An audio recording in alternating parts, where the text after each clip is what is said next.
సేరాపులలో నిలచి నీ మహిమను చూడాలని నా ఆశ తీరా పాడాలని నీ మహిమను చూడాలని నా ఆశ తీరా పాడాలని దూతలతో కలసి సేరాపులలో నిలచి ఆ దూతలతో కలసి సేరాపులలో నిలచి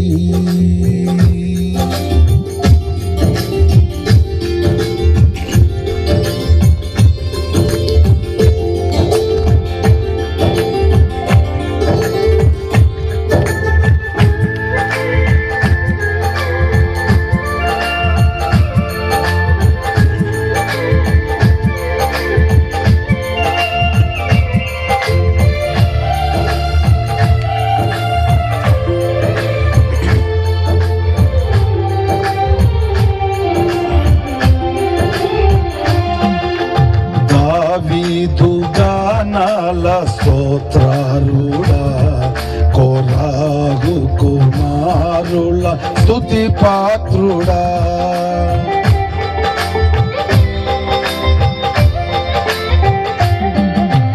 దావీదు గానాల స్తోత్రారుడా కోరాగు కుమారుల స్తుతి పాత్రుడా నా స్తుతులన్నిటిపై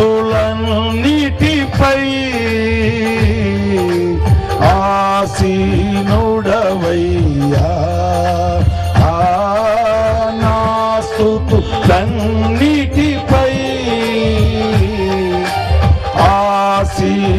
ఆసీనుడవయ్యా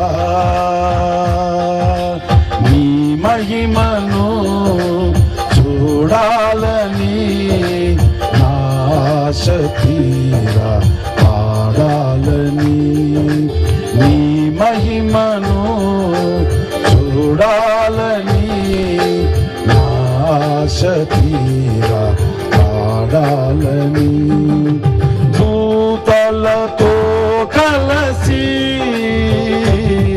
సేరాపులలో నిలచి ఆ దూతలతో కలసి సేరాపులలో నిలచి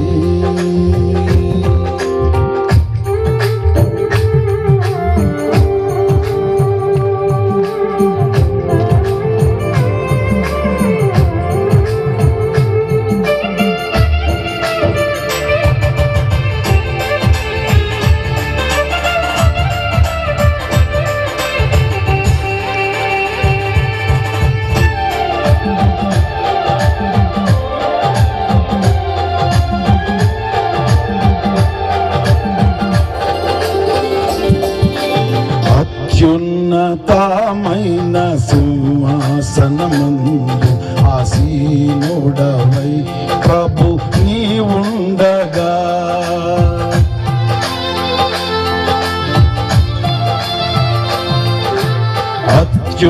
అత్యున్నతమైన సింహాసనమందు ఆసీనుడవై ప్రభు నీవుండగా నీ చొక్కాయి అంచులు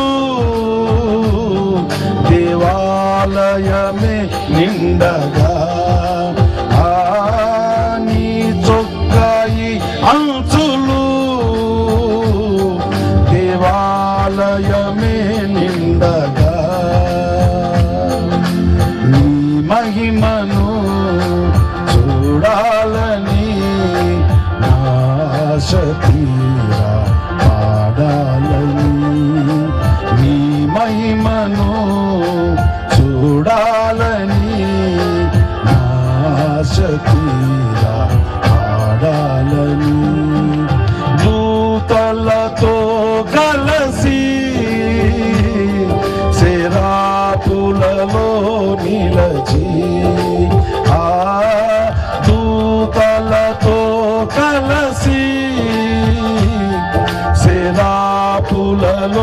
నిలచి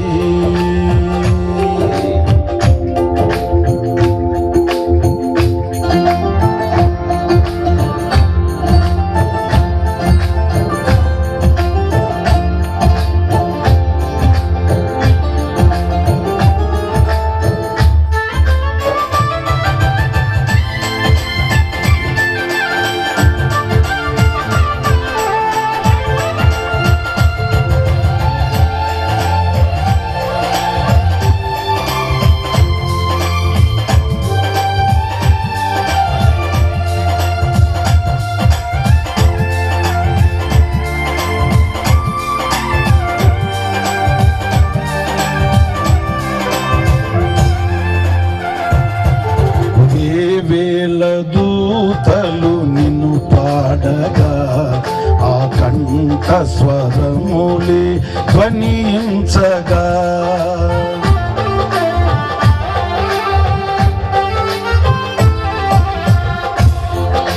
వేవేల దూతలు నిన్ను పాడగా ఆ కంఠ స్వరములే ధ్వనించగా మందిరమంతా ధూమము చే నిండగా ఆ మందిరమంతా ధూమము చే నిండగా నీ మహిమను చూడాలని నాశనీగా పాడాలని నీ మహిమను చూడాలని నాశనీగా పాడాలని దూతలతో కలసి శరాపులలో నిలచి ఆ దూతలతో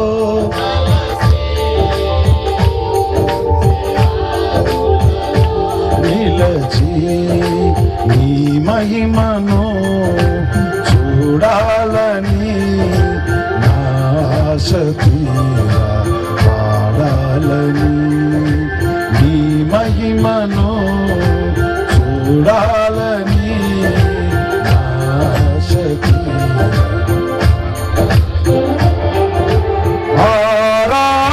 ఆరాధించాలని ఆస్వాదించాలని ఆరాధించాలని ఆస్వాదించాలని దూతలతో కలసి శరాపులలో నిలచి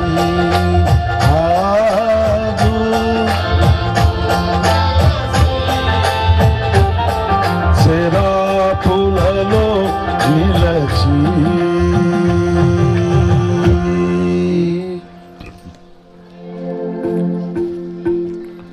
దేవునికి స్తోత్రము.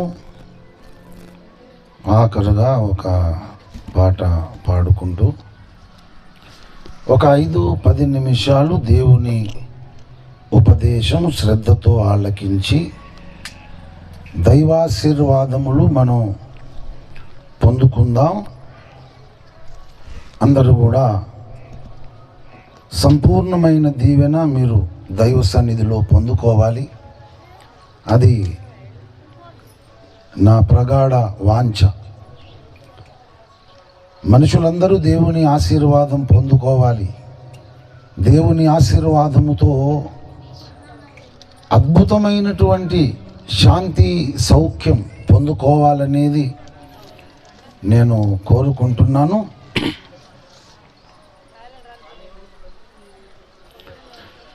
దేవునికి స్తోత్రము కలుగునుగాక. నూతన గృహ ప్రతిష్ట సందర్భంగా దేవునికి కృతజ్ఞత స్తుతులు చెల్లించడానికి, దేవుణ్ణి స్తుతించి దేవుని నామమును స్తోత్రగానము చేయడానికి దేవుని నామమును గొప్ప చేయడానికి, దేవునికి మహిమను ఆరోపించడానికి ఇబ్రాహింపూర్ గ్రామ వాస్తవ్యులైనటువంటి మన ప్రియులు దేవుని బిడలు ముప్పిడి రజిత రమేష్ దంపతులను బట్టి, వారి కుటుంబాన్ని బట్టి ఇంత అద్భుతమైన సత్కార్యానికి, మంచి కార్యానికి వారు పూనుకొని దేవుడు చేసిన మేలులను, దేవుడు చేసిన ఉపకారములను వారు బాగా గుర్తుపెట్టుకొని, జ్ఞాపకం పెట్టుకొని ఈ చక్కని సమాజ కూటాన్ని వారు నిర్వహించుకుంటున్నారు. మంచి స్టేజ్ వారు అరేంజ్మెంట్ చేశారు, చక్కని సౌండ్ సిస్టమ్, అలాగే చక్కని సంగీతం, ఈ అద్భుతమైనటువంటి వేదిక, ఈ అద్భుతమైనటువంటి ఆశీర్వాదకరమైనటువంటి ఈ చక్కని కృతజ్ఞత ప్రార్థనా కూటానికి దైవజనులను, సంఘ సభ్యులను, బంధుమిత్రులందరినీ కూడా వారు ఆహ్వానించారు. ఈ చక్కని సమాజ కూటాన్ని వారు ఏర్పాటు చేసి దేవునికే సంపూర్ణమైన మహిమను వారు ఆరోపిస్తున్నారు. తప్పకుండా సంపూర్ణమైన ఆశీర్వాదం వారు దేవుని నుండి పొందుకుంటారు. ఇది నేనైతే ప్రగాఢంగా నమ్మి దేవునికి కృతజ్ఞతాస్తుతులు చెల్లిస్తున్నాను. రజిత రమేష్ దంపతులను దేవుడు ఆశీర్వదించి చక్కని 2 కుమారులను దేవుడు వారికి స్వాస్థ్యముగా ఇచ్చినాడు. వారు వేదిక మీద కూర్చున్నారు. పెద్ద కుమారుడు కార్తిక్, మరి చిన్న కుమారుడు జశ్వంత్. వాళ్ళు ధోతి కట్టుకోవడం చేత వారు మాలాగానే అనిపిస్తున్నారు. వాళ్ళు ఇక్కడ వేదిక మీద మేమందరం కూర్చున్నాం కదా, మాతో పాటు వాళ్ళు సమాన వారసులు అన్నట్టు ఆ ధోతి వాళ్ళు కట్టుకోగానే, అలాగున చక్కని డ్రెస్ వేసుకొని కూర్చోగానే వాళ్ళు పెద్ద మనుషులు అయినారని మనందరికీ కనబడుతున్నారు.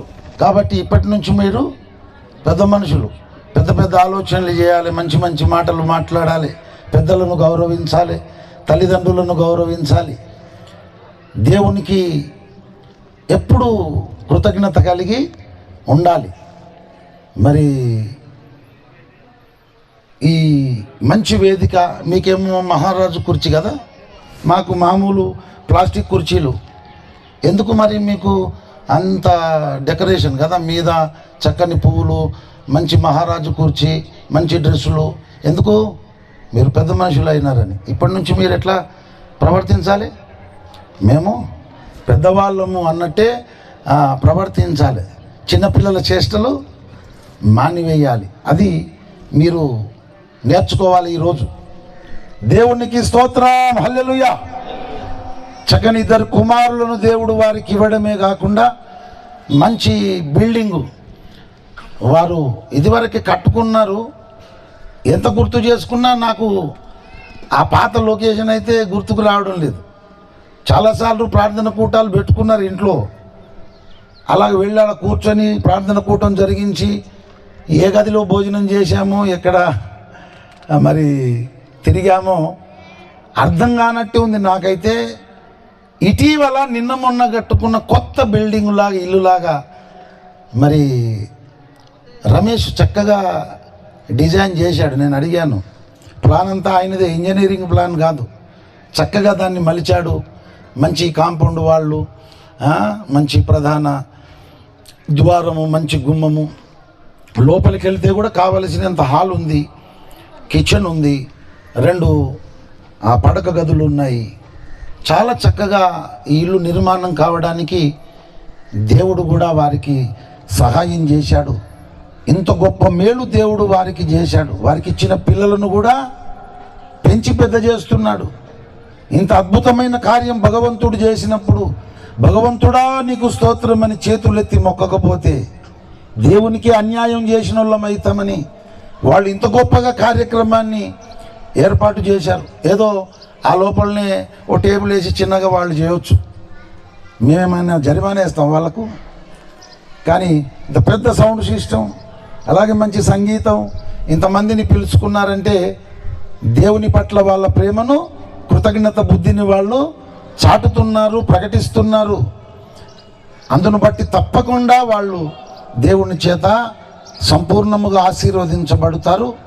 అందును బట్టి దేవునికి మహిమ కలుగునుగాక. ప్రభునందు ప్రియులారా, ఒక పల్లవి చరణం పాడుకొని ఒక 5-10 నిమిషాలు దేవుని వాక్యం శ్రద్ధతో నేర్చుకొని దేవుని ఆశీర్వాదాలు మనమందరం పొందుకుందాం. దయచేసి ఇంట్లో ఉన్నవాళ్ళు కొంచెం నిశ్శబ్దంగా ఉండండి. మీరు మాతో పాటు ఇక్కడ జైన్ అయితే మంచిగా ఉండని మేమైతే ఆశిస్తున్నాం. మేము మీరు అందరం ఒకటే. మరి రమేష్, రజిత వాళ్ళు పిలుచుకున్న బంధువులు మనం అందరం. కాబట్టి మీరు కూడా ఈ వేదిక కిందికి వచ్చి కూర్చున్నా, లేకపోతే అక్కడే ఉండి నిశ్శబ్దంగా మీరు శ్రద్ధతో భగవంతుని మాటలు విన్నా తప్పకుండా మీరు కూడా ఆశీర్వాదం పొందుకుంటారు. ఈ విషయాన్ని మీరు గ్రహించవలసిందిగా ప్రభువు పేరట మనవి చేస్తున్నాను. కాచితివి యేసయ్యా నీ కృపలో నన్ను కాచితివి యేసయ్యా నడిపితివి నన్ను క్షేమము గాని ప్రణాళికలోనా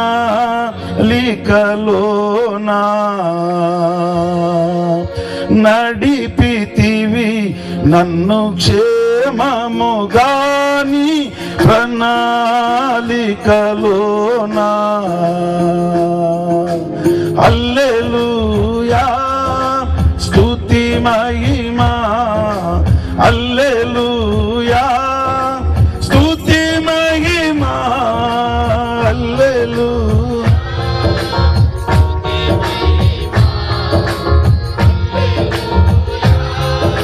స్తుతి మహిమా, హల్లెలూయా స్తుతి మహిమా యేసయ్యకే, హల్లెలూయా స్తుతి మహిమా.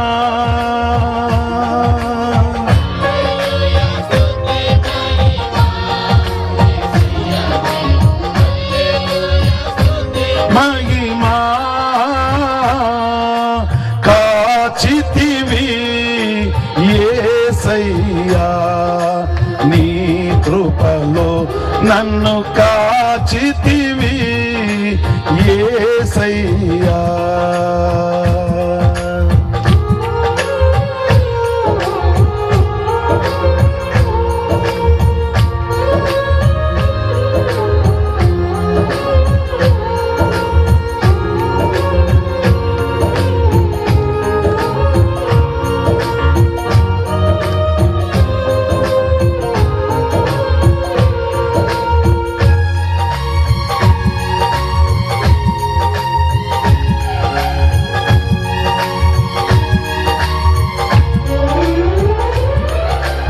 గడచిన దినముల అన్నిటిలో నీ కృప నన్ను వెంటాడెనే, నడచిన అడుగుల గురుతులలో నీ అడుగుల ముందుండెనే.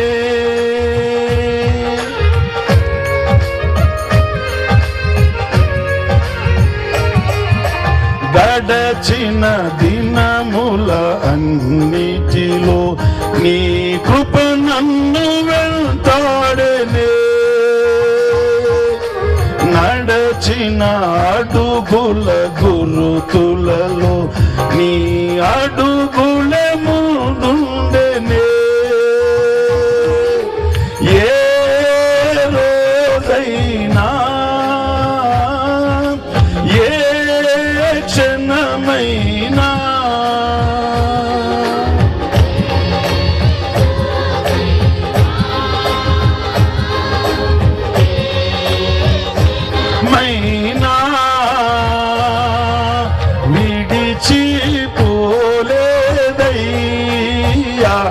నన్ను మరచి పోలేదయ్యా.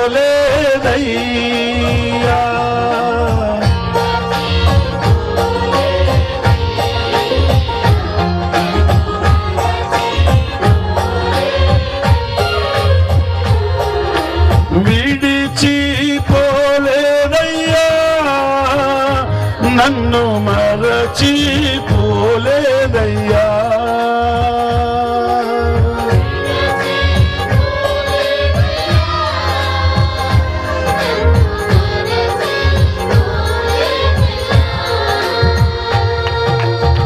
హల్లెలూయా స్తుతి మహిమా, హల్లెలూయా స్తుతి మహిమా, హల్లెలూయా స్తుతి మహిమా, హల్లెలూయా స్తుతి మహిమా, హల్లెలూయా స్తుతి మహిమా యేసయ్యకి. హల్లెలూయా స్తుతి మహిమా, హల్లెలూయా స్తుతి మహిమా యేసయ్యకి. హల్లెలూయా స్తుతి మహిమా. కాచితివి యేసయ్యా, నీ కృపలో నన్ను కాచితివి యేసయ్యా.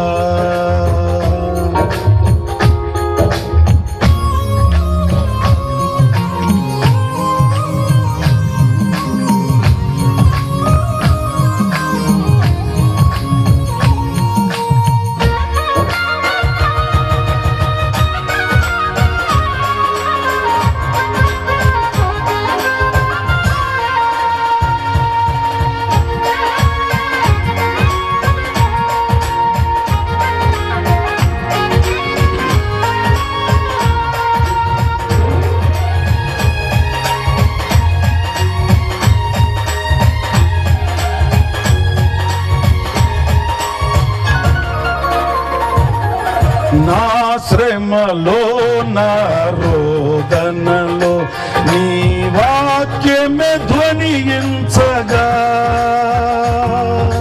హల్లెలూయా ధ్వనులై మ్రోగేని వాగ్దానపు ప్రతిధ్వనిలో.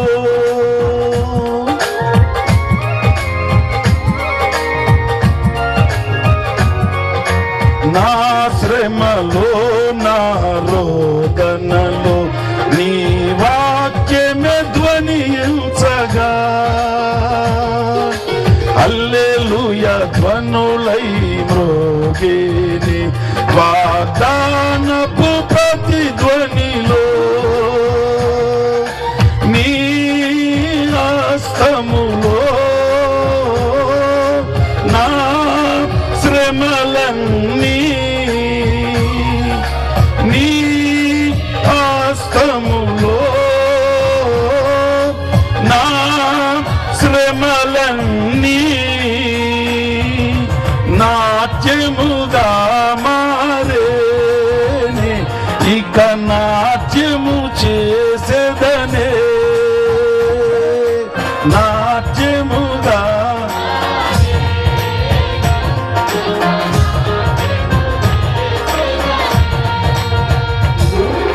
నాట్యముగా మారే, ఇక నాట్యము చేసేదను.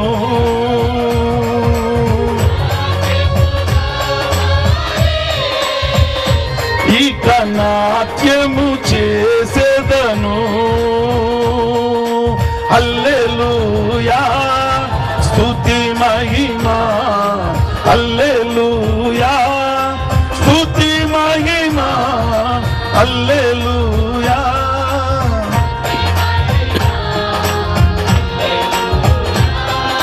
స్తుతి మహిమా, హల్లెలూయా స్తుతి మహిమా యేసయ్యకే. హల్లెలూయా స్తుతి మహిమా, హల్లెలూయా స్తుతి మహిమా యేసయ్యకే. హల్లెలూయా స్తుతి మహిమా. కాచితివి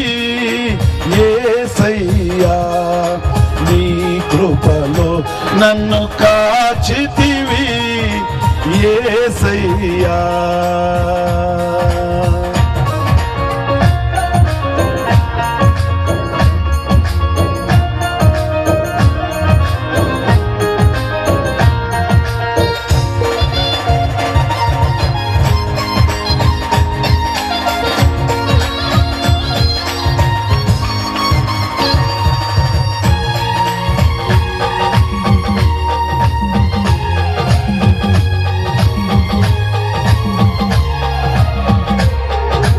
నా ఒంటరి స్థితులన్నిటిలో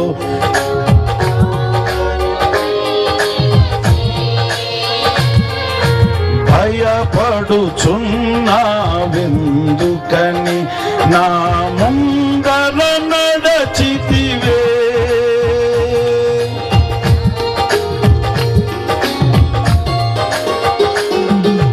నా ఒంటరి స్థితులన్నిటిలో నా కాపరివై నిలచి భయపడుచున్నావెందుకని నా ముందర నడచితివే. నీ నడిపింపు నా జయ గీతం, నీ నడిపింపు నా జయ గీతం. నా సైన్యము నీవేగా నన్ను గెలిపించుటలోనా. నా సైన్యము నీవేగా నన్ను గెలిపించుటలోనా. నా సైన్యము నీవే నన్ను గెలిపించుటలోనా. నా సైన్యము నీవే నన్ను గెలిపించుటలోనా. హల్లెలూయా స్తుతి మహిమా, హల్లెలూయా స్తుతి మహిమా, హల్లెలూయా స్తుతి మహిమా, హల్లెలూయా స్తుతి మహిమా, హల్లెలూయా స్తుతి మహిమా యేసయ్యకే. హల్లెలూయా స్తుతి మహిమా, హల్లెలూయా స్తుతి మహిమా యేసయ్యకే. హల్లెలూయా స్తుతి మహిమా. కాచితివి యేసయ్యా నీ కృపలో నన్ను కాచితివి యేసయ్యా.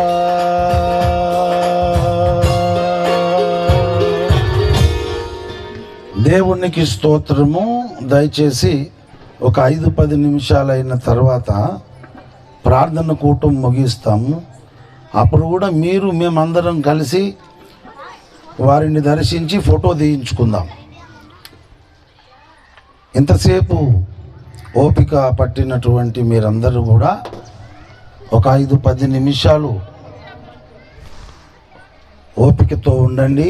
తర్వాత ఈ కూటం ముగించుకుందాం. అందరం కూడా మరి కార్తీక్ జశ్వంతులను మనము దర్శించి కట్న కానుకలు వారికి సమర్పించుదాం. ఆలస్యంగా మనము ఈ కూటాన్ని ప్రారంభించుకున్నాం కనుక దేవుని వాక్కు, దేవుని మాట మనకు కావాలి. అప్పుడే మనమందరము దేవుని చేత ఆశీర్వదించబడతాం. దేవుని పరిశుద్ధ వాక్యములో నుండి యోహాను సువార్త 14వ అధ్యాయము 2-3 వచనాలు నేనే చదువుతున్నాను. దయచేసి అందరూ శ్రద్ధతో ఆలకించాలని ప్రభువు పేరిట మనవి చేస్తున్నాను. రజిత, రమేష్ దంపతులు కూడా మీరు కూర్చోవాలి. ఇది అతి శ్రేష్టమైనటువంటి సమయము మీరు దేవుని చేత ఆశీర్వదించబడాలి. మనల్ని ప్రేమించి అభిమానించి గౌరవించి వచ్చిన బంధుమిత్రులు వాళ్ళు తప్పకుండా సహకరించాలి. మిమ్మల్ని ఇబ్బంది పెట్టొద్దు. దేవుని ఆశీర్వాదం వారు పొందుకోవాలి, మీరు కూడా పొందుకోవాలి. వాతావరణం ప్రతికూలంగా మారినందున ఆలస్యమైంది తప్ప లేకపోతే ఎవరం కూడా ఇక్కడ ఉండేవాళ్ళం కాదు. 11 గంటలకే ప్రార్థన కూటం ప్రారంభించబడితే భోజనాలు చేసి ఎవరిండ్లకు వాళ్ళు వెళ్ళిపోయేవారము. వాతావరణం ప్రతికూలంగా మారింది కనుకనే ఆలస్యమైంది. గనుక వచ్చిన బంధుమిత్రులు ఎవరైతే రజిత రమేష్ వారి కుటుంబాన్ని ప్రేమించి వచ్చారో వారి ఆశీర్వాదం పొందుకునే విధంగా మీరందరూ కూడా సహకరించవలసిందిగా ప్రభువు పేరట మనవి చేస్తున్నాను. యోహాను సువార్త 14వ అధ్యాయం 2-3 వచనాలు. నా తండ్రి ఇంట అనేక నివాసములు కలవు, లేని ఎడల మీతో చెప్పుదును. మీకు స్థలము సిద్ధపరచ వెళ్ళుచున్నాను.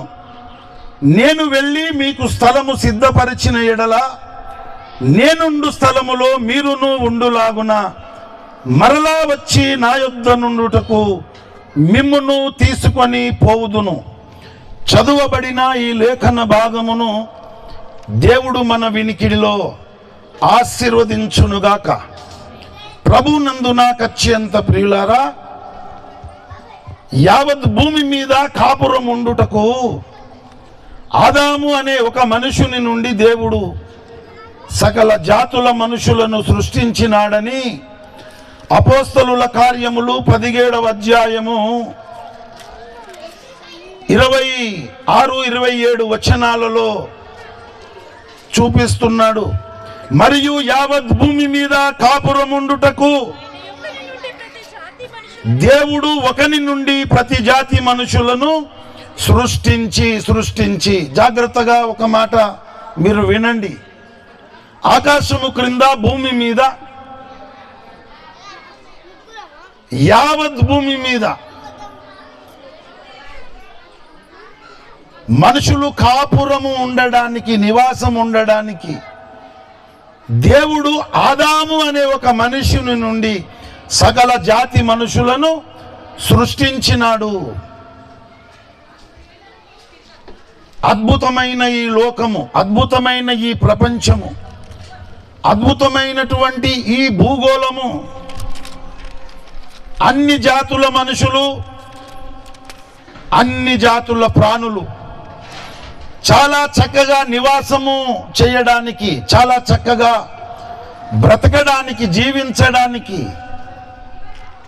సృష్టికర్త అయినటువంటి దేవుడే ఈ భూగోళమును సకల జాతి మనుషులకు, సకల జాతి ప్రాణులన్నిటికీ నివాస యోగ్యముగా దేవుడు సిద్ధపరిచి స్థిరపరిచినాడు. యెషయా ప్రవచన గ్రంథం 45వ అధ్యాయం 18వ వచనము చూడండి. ఆకాశములకు సృష్టికర్త అయిన యెహోవాయే దేవుడు, ఆయన భూమిని కలుగజేసి దాన్ని సిద్ధపరచి స్థిరపరచెను. నిరాకారముగా నుండునట్లు దేవుడు దాన్ని సృజింపలేదు గాని నివాస స్థలమగునట్లుగా దానిని సృజించెను. యావత్ భూమి మీద సకల జాతుల మనుషులు, సకల జాతుల ప్రాణులు నివసించడానికి, బ్రతకడానికి, జీవనము చేయడానికి నివాస స్థలముగా ఈ భూగోళాన్ని, భూలోకాన్ని ఒక పెద్ద ఇల్లుగా దేవుడు మనుషులందరికీ, మానవులందరికీ ఇచ్చేశాడు. ఈ మాట కూడా పరిశుద్ధ గ్రంథంలో పరిశుద్ధాత్మ దేవుడు వ్రాయించినాడు. 115వ కీర్తన మీరు చూడండి. 115వ కీర్తన 16వ వచనం. ఆకాశములు యెహోవా వశము, భూమిని ఆయన నరులకిచ్చి ఉన్నాడు. భూమిని ఆయన నరులకిచ్చి ఉన్నాడు. పంచభూతములతో ఈ ప్రపంచాన్ని దేవుడు నిర్మించాడు. పైన ఆకాశము, కింద భూమి, త్రాగడానికి నీరు, పీల్చుకోవడానికి గాలి, అన్నం వండుకోవడానికి అగ్ని. పంచభూతములు అంటే ఆకాశము, భూమి, నీరు, నిప్పు, గాలి. ఆకాశంలో సూర్యుడు, చంద్రుడు, నక్షత్రాలు. భూమి మీద మనకు ఆహారము పుట్టించే విత్తనాలు, పీల్చుకోవడానికి గాలి, త్రాగడానికి నీరు, వంటలు వండుకోవడానికి అగ్ని. ఇవన్నీ దేవుడు ఏర్పాటు చేశాడు. అన్ని జాతుల మనుషులు, అన్ని జాతుల ప్రాణులు చక్కగా ఈ భూమి మీద బ్రతకడానికి ఎంతో సుందరమైన, అందమైన పెద్ద ఇల్లు భగవంతుడే కట్టించాడు. ఎవరికి? మానవులందరికీ, మనుషులందరికీ. ఇంత పెద్ద భూగోళము అనే ఇల్లును దేవుడే నిర్మించి ఎవరికిచ్చాడట? నరులకిచ్చాడు. నరులకిచ్చాడు. మనమందరము నరులమే కదా. యావత్ భూమి మీద కాపురం ఉన్న మనుషులందరూ నరులే కదా. ఈ నరులందరికీ దేవుడు ఈ అద్భుతమైన భూగోళాన్ని దేవుడు ఇచ్చేశాడు. ప్రభునందు ప్రియులారా, కానీ ఇంత మంచి లోకంలో, ఇంత మంచి ప్రపంచంలో ఎంచక్కా మనుషులు, మానవులు బ్రతుకుతున్నారు. కానీ ఇంత మంచి పెద్ద ఇల్లు కట్టించిన దేవుడు ఎక్కడున్నాడు? మమ్మల్ని సృష్టించిన భగవంతుడు ఎక్కడున్నాడు? ఆకాశంలో సూర్యుడు, చంద్రుడు, నక్షత్రాలు, భూమి మీద ఖనిజ సంపద, రకరకాల ఫలవృక్షాలు, రకరకాల తిండి గింజలు, పీల్చుకోవడానికి గాలిచ్చాడు, త్రాగడానికి నీరిచ్చాడు, వంటలు వండుకోవడానికి అగ్నినిచ్చాడు. ఇంత మంచి లోకాన్ని సృజించి ఈ లోకంలో బ్రతకడానికి అన్ని ఏర్పాట్లు దేవుడే చేశాడు. ఇంత పెద్ద ఇల్లు కట్టి ఎవరికి ఇచ్చాడు? మనుషులకే దేవుడిచ్చాడు. ఆ భగవంతుడు ఎక్కడా? సృష్టికర్త ఎక్కడా? దేవుడు ఎక్కడా? ఆ పరమాత్ముడు ఎక్కడా అని అనుకునే వాళ్ళు ఎవరు లేరట. దేవుడు బాధపడుతున్నాడు, దేవుడు వేదన పడుతున్నాడు. యోబు గ్రంథము 36వ అధ్యాయము 11వ వచనం, భూజంతువుల కంటే మనకు ఎక్కువ బుద్ధి నేర్పుచు, ఆకాశ పక్షుల కంటే మనకు ఎక్కువ జ్ఞానము కలుగజేయచ్చు. నన్ను సృజించిన దేవుడు ఎక్కడనున్నాడని అనుకుని వారెవరును లేరు. నన్ను సృజించిన దేవుడు ఎక్కడ ఉన్నాడని అనుకుని వారెవరును లేరు. ప్రభునందు ప్రియులారా, ప్రపంచము అనే ఇంత పెద్ద ఇల్లు ఎవరు కట్టించారు? మనుషులకు దేవుడు కట్టించాడు. బతుకుతున్నాం, జీవిస్తున్నాం, ఆనందిస్తున్నాం, సంతోషిస్తున్నాం. ఈ పండు బాగుందని తిని సంతోషిస్తున్నాం. ఈ భోజనం బాగుందని మనం తిని సంతోషిస్తున్నాం. ఈ పూల మొక్కలు బాగున్నాయని చెప్పి కళ్ళకు ఆనందం కలిగి సంతోషిస్తున్నాం. మరి ఇంత మంచి పెద్ద ఇల్లు కట్టించిన భగవంతుడు ఎక్కడా? సృష్టికర్త ఎక్కడా? తల్లి గర్భంలో నన్ను నిర్మించిన వాడు, ఈ భూమి మీద పుట్టించిన వాడు, ఇంత అందమైన పెద్ద భూగోళం అనే ఇల్లు కట్టించి నిర్మాణం చేసి సకల జాతుల మనుషులు, సకల జాతుల ప్రాణులు చక్కగా బ్రతకడానికి ఇంత పెద్ద ఇల్లు కట్టించిన భగవంతుడు ఎక్కడా? దేవుడు ఎక్కడా? పరమాత్ముడు ఎక్కడా? సృష్టికర్త ఎక్కడా అని అనుకునేవారెవరు లేరట. అందుకే దేవుడు ఆకాశానికి, భూమికి తన బాధ చెబుతున్నాడు. యెషయా ప్రవచన గ్రంథం 1వ అధ్యాయం 2వ వచనంలో, ఆకాశమా ఆలకించుము, భూమి చెవియొగ్గుము, నేను పిల్లలను పెంచి గొప్పవారినిగా చేశాను, వారు నా మీద తిరగబడి ఉన్నారు. మరి దేవుడే బాధపడుతున్నాడు, దేవుడే వేదన పడుతున్నాడు. ఎందుకు బాధపడుతున్నాడు దేవుడు? ప్రభునందు ప్రియులారా, మనమందరం గుళ్ళు గోపురాల దగ్గరికి వెళ్తాం, చేతులెత్తి దండం పెట్టి, దేవుడా మమ్మల్ని మంచిగా చూడు, మేము మంచిగా ఉండేటట్టు చూడు అని దండం పెడతామా లేదా? ఎన్నో గుళ్ళు ఉన్నాయి కదా, మసీదులు ఉన్నాయి, దేవాలయాలు ఉన్నాయి, చర్చిలు ఉన్నాయి. ఆ గుళ్ళు గోపురాల దగ్గరికి వెళ్ళి చేతులెత్తి దండం పెట్టి కళ్ళు మూసుకొని, భగవంతుడా మమ్మల్ని మంచిగా ఉండేటట్టు చూడు, మేము బాగుండేటట్టు చూడు, అని మాట్లాడతాం తప్ప ఎప్పుడన్నా భగవంతుడా నువ్వు మంచిగున్నావా, నువ్వు బాగున్నావా అని అడిగిరా? ఎవరన్నా అడిగిరా? నిజంగా చెప్పండి, వాస్తవానికి ఎవరైనా భగవంతుడా మరి నువ్వు మంచిగున్నావా, నువ్వు బాగున్నావా అని దేవుణ్ణి అడిగే వాళ్ళు ఎక్కడ ఉన్నారు? మేము బాగుండాలి, మేము మంచిగా ఉండాలి, మేము క్షేమంగా ఉండాలి, స్వార్థం. కానీ భగవంతుడా నువ్వు బాగున్నావా, నువ్వు చల్లగా ఉండాలి, నువ్వు మంచిగా ఉండాలి, నువ్వు ఎల్లప్పుడూ ఆనందంగా ఉండాలి అని నువ్వు అడిగావా? అడిగితే చెబుతాడు, ఆకాశమా ఆలకించుము, భూమి చెవియొగ్గుము, నేను పిల్లలను పెంచి గొప్పలను చేస్తే వాళ్ళు నా మీద తిరగబడి ఉన్నారు, నా మాట వినడం లేదని దేవుడు బాధపడుతున్నాడు, దేవుని వేదన పడుతున్నాడు. ఎప్పటికీ మనసోదే, మనం బాగుండాలి, మన పిల్లలు బాగుండాలి, మన కుటుంబం బాగుండాలి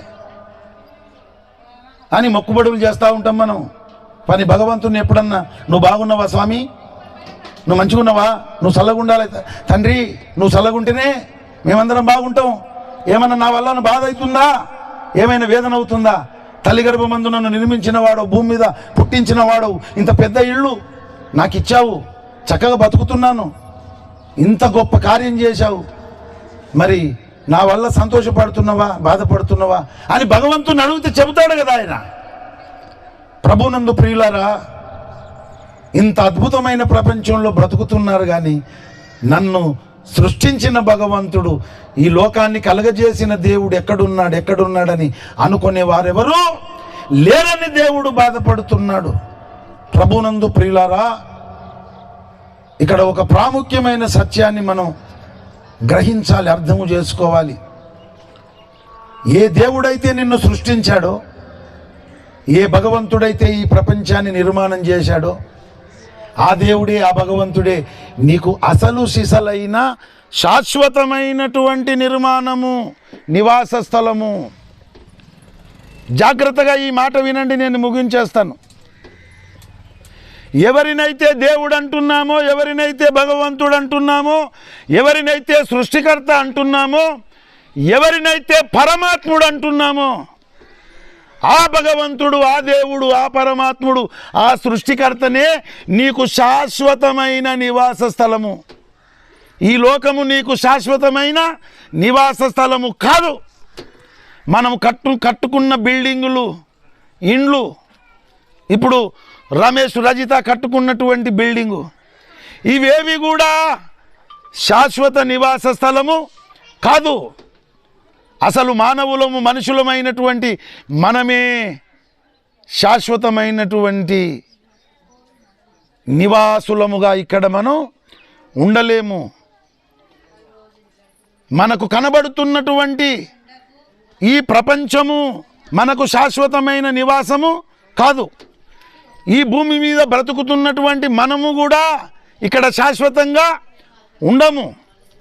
మరి మనం కట్టుకున్నటువంటి ఇండ్లు, బిల్డింగులు, భవనాలు ఇవన్నీ శాశ్వతమైన నివాసాలా? కావు. కానీ శాశ్వతమైన నివాస స్థలము భగవంతుడే, దేవుడే.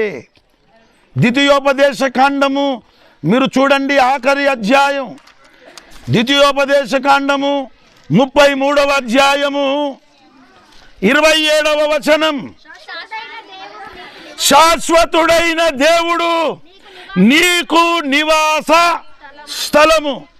భగవంతుడే మనకు శాశ్వతమైన నివాసము, దేవుడే మనకు శాశ్వతమైన నివాసము. దైవజనుడైన మోషే ప్రార్థన చేస్తున్నాడు, ప్రభువా తరతరములకు మాకు నివాస స్థలము నీవే అని ప్రార్థన చేస్తున్నాడు. 90వ కీర్తన 1వ వచనం మీరు చూడండి, ప్రభువా తరతరముల నుండి మాకు నివాస స్థలము నీవే. మనం చూస్తున్న ఈ లోకము ఒకనాడు బూడిద కుప్పగా మారిపోతుంది. ఇది శాశ్వతమైన నివాసము కాదు. పంచభూతములన్నీ మిక్కటమైన వేంద్రముతో లయమైపోతాయి. భూమి, దాని మీద ఉన్న కృత్యాలన్నీ కాలిపోతాయి. గనుక ఈ భూగోళము, ఈ ప్రపంచము మనకు శాశ్వతమైన నివాసము కానే కాదు. మరి మనము, దేవుడు అంటాడు, మీ జీవమే పాటిది, మీరు కొంతసేపు కనబడి అంతలోనే మాయమైపోవు ఆవిరి వంటి వారు. దానికి చక్కని నిదర్శనంగా జూనియర్ ఎన్టీఆర్ గారు మాట్లాడిన అద్భుతమైన మంచి మాటలు ఈరోజు నేను స్టేటస్లో పెట్టాను. మీరు వినండి ఎంత చక్కగా మాట్లాడాడో. చక్కగా ఈ వచనాన్ని మాట్లాడాడు ఆయన. మీ జీవమేపాటిది, మీరు కొంతసేపు కనబడి అంతలోనే మాయమైపోవు ఆవిరి వంటి వారు. ఈ వచనమును చక్కగా మాట్లాడినవాడు మరి జూనియర్ ఎన్టీఆర్ గారు. ఆయన వ్యక్తిగతంగా ఆయన హృదయంతో మాట్లాడినాడు, నోరుతో కాదు, హార్ట్తో మాట్లాడాడు. ఆయన హృదయంతో మాట్లాడినాడు. క్రైస్తవ సమాజానికి ఆ మాట ఇంకా అర్థం కాలేదు.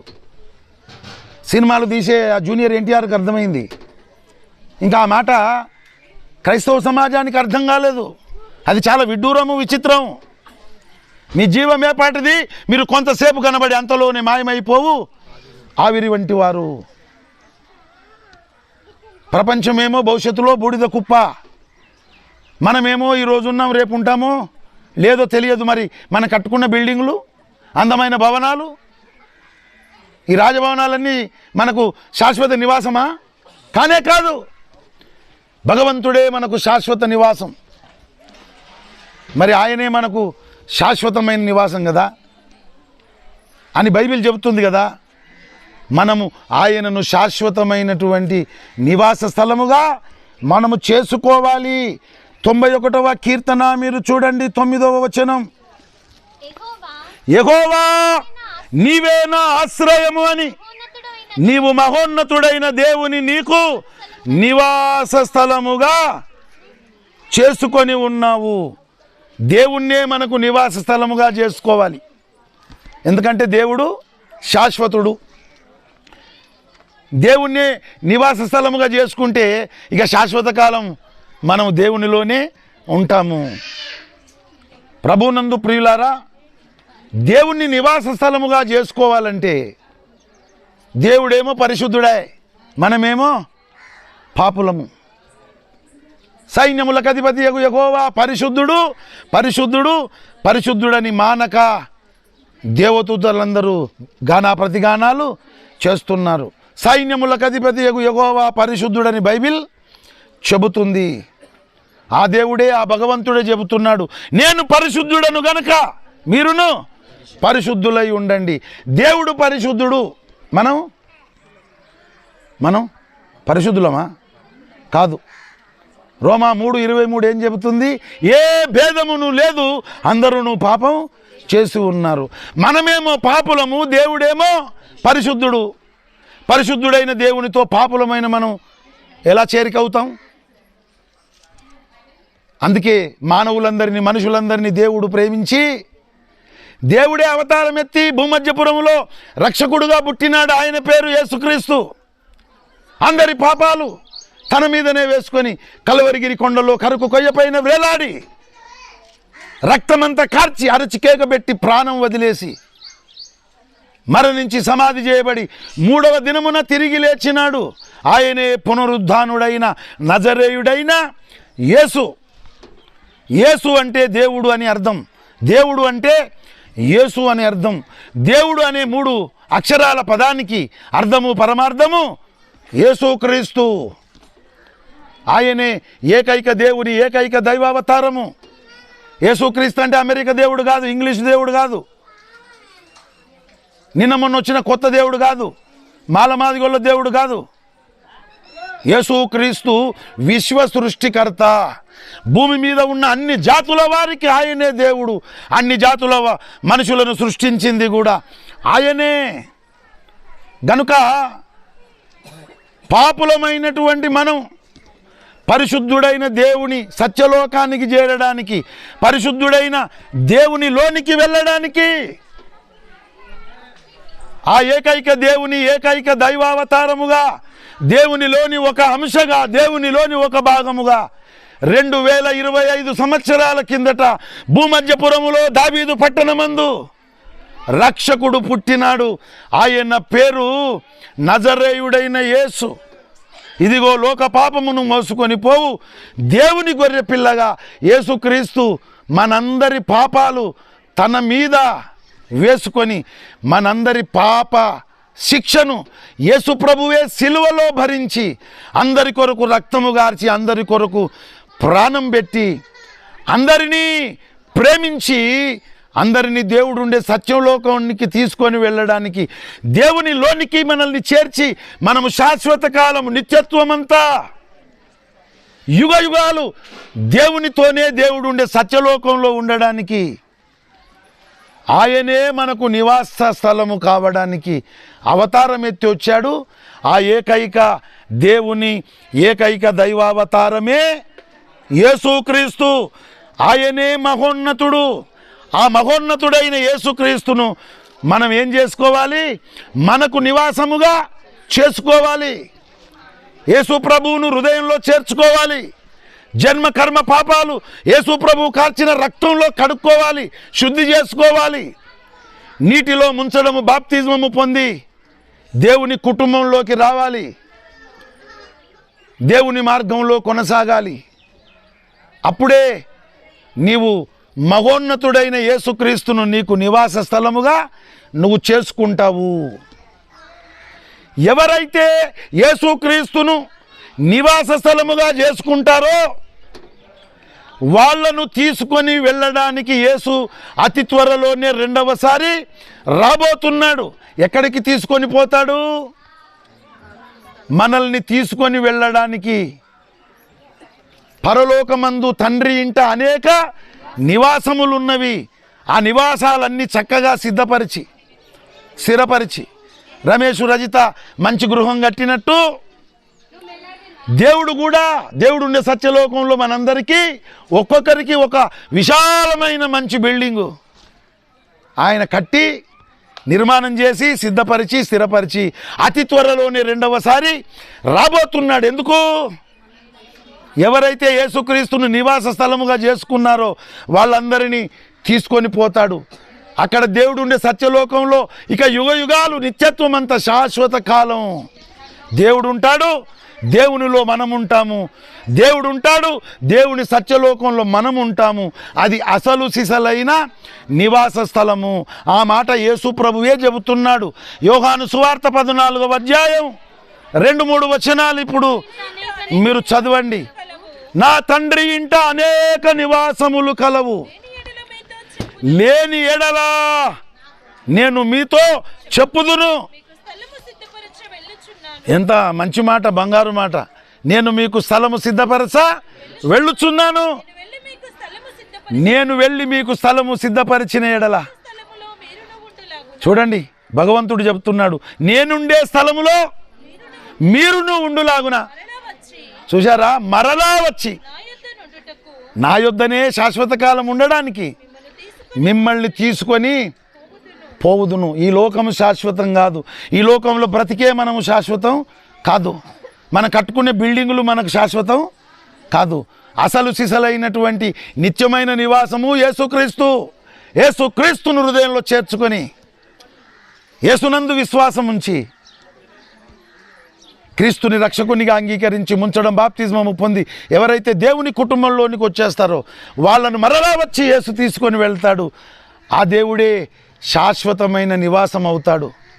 అటువంటి దేవుడు ఉండే సత్యలోకంలో, శాశ్వత లోకంలో, యుగ యుగాలు నిత్యత్వం ఉండే దైవలోకములో, మోక్షలోకంలో, పరలోకంలో ఇక్కడున్నటువంటి మీరందరూ, ఈ యూట్యూబ్ లైవ్లో వీక్షిస్తున్న వాళ్ళందరూ, వీక్షించబోయే ప్రతి ఒక్కరూ, ఇక్కడ రికార్డ్ అవుతున్న వాక్యం వినబోయే ప్రతి ఒక్కరూ అందరూ కూడా దేవుణ్ణి శాశ్వతమైన నివాసముగా చేసుకొని అందరూ దేవుడు ఉండే సత్యలోకంలో యుగ యుగాలు నిత్యత్వం అంతా శాశ్వత కాలం అసలు సిసలైన నివాస స్థలంలో ఉండేటట్లు ఆ భగవంతుడే మనోనేత్రాలు వెలిగించి అందరికీ ప్రత్యక్షతనిచ్చి అందరికీ మోక్షాన్ని ప్రసాదించునుగాక.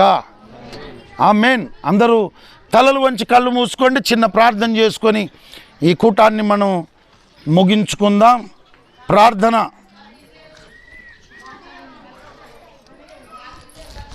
దేవుని సేవకులు పౌలు వాక్యం మనలో ఫలించున్నట్లు ప్రార్థన చేస్తాడు. మరి ఆ తర్వాత ముగింపు ప్రార్థన ఆశీర్వచనంతో ఈ కూటాన్ని మనం ముగించుకుందాం. ప్రార్థన చేసుకుందాం. దయచేసి అందరూ ప్రార్థనలో ఏకీభవించండి. ప్రేమ కలిగిన మా ప్రియ పరలోకపు తండ్రి, పరిశుద్ధుడు అయిన దేవా, మీ పాదములు చెల్లిస్తుంటున్నాం. నేటి దినము నాయన మా ప్రియులు నీ ప్రియబిడ్డలైనటువంటి రమేష్, రజిత వారి కుటుంబమును బట్టి నీకు వందనాలు. వారికి మీరు ఇచ్చినటువంటి స్వాస్థ్యముగా గర్భఫలముగా ఇచ్చినటువంటి 2 కుమారులు నాయన, కార్తీక్ను బట్టి జశ్వంతుని బట్టి నీకు వందనాలు. వారిని మీరు ప్రభువా గర్భమున పుట్టిన మొదలుకొని యవన ప్రాయము వరకు నాయన మీరు నడిపించి అద్భుతమైనటువంటి క్షేమము నీ బిడ్డల పట్ల మీరు అనుగ్రహిస్తున్నందుకు నీకు వందనాలు నాయన.